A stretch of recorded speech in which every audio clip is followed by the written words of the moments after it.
Eskom is taking its services directly to the community through a 3-day pop-up customer hub, giving residents easier access to a range of electricity-related services in Postmasburg.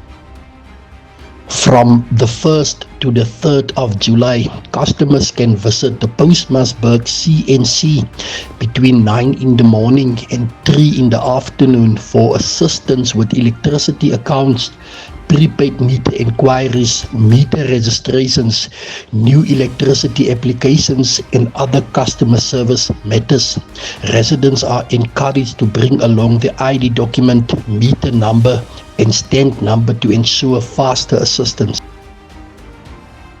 As part of the outreach program, Eskom is also hosting electrical safety awareness meetings in several communities across Chanchabani.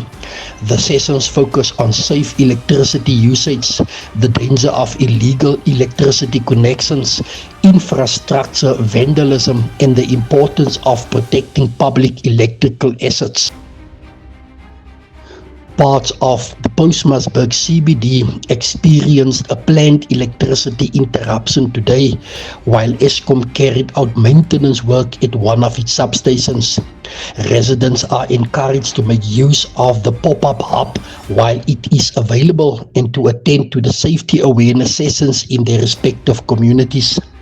This initiative reflects Eskom's commitment to improving customer service while promoting safer and more reliable electricity supply in Chanchabani.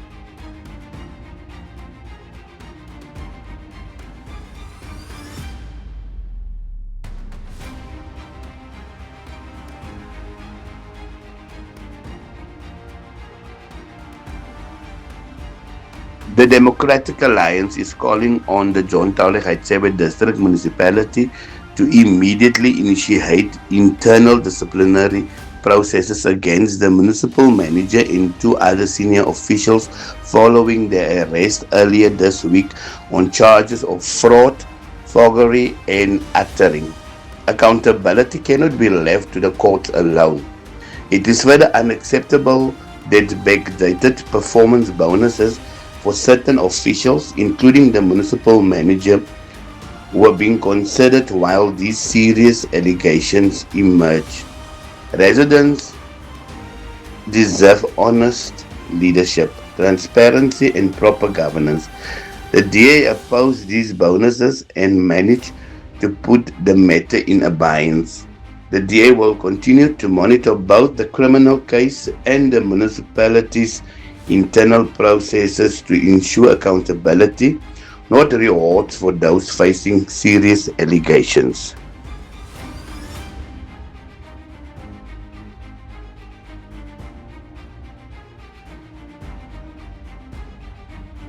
Die onafhanklike kommunikasie-owerheid van Suid-Afrika, oftewel UKUSA, het duidelikheid gebring wat as 'n groot oorwinning vir Afrikaans, Gemeenskapsradio en Marula Media beskou word.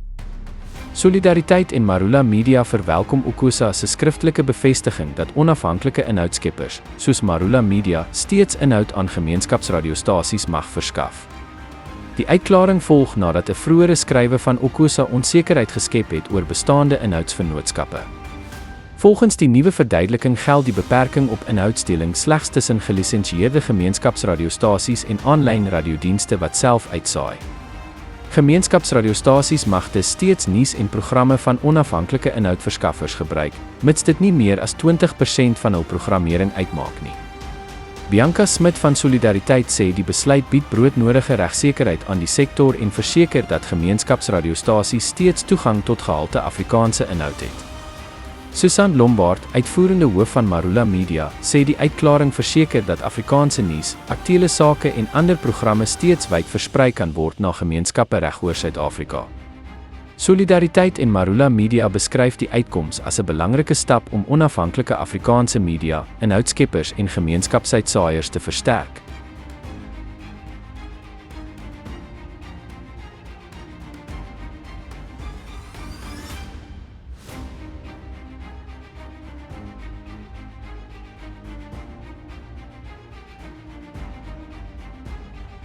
The SAPS in the Northern Cape confirms that the road accident occurred today, the 1st of July 2026, at approximately 20 to 9 in the morning on the N1 road approximately 9 kilometers from Hanover towards Colesberg. Preliminary information indicates that the 15-seater minibus taxi travelling from Cape Town to Mozambique and transporting foreign nationals was involved in a motor vehicle accident after the trailer attached to the vehicle reportedly experienced mechanical failure resulting in the vehicle overturning. A total of 20 passengers were travelling in the vehicle, consisting of 14 adults and 6 children between the ages of 5 and 7 years old. 3 passengers sustained minor injuries and were attended to by emergency medical services. No fatalities have been reported at this stage. Upon assessment, it was established that some passengers were in possession of travel documents, while others did not have the required documentation. The matter has been referred to the relevant immigration authorities for further processing. Social services have been notified and are attending to the affected children. All role players involved, including SAPS, EMS, immigration officials and social services, are currently on scene assisting with the situation. SAPS urges motorists to exercise caution on the roads and to ensure that vehicles are roadworthy before undertaking long-distance journeys.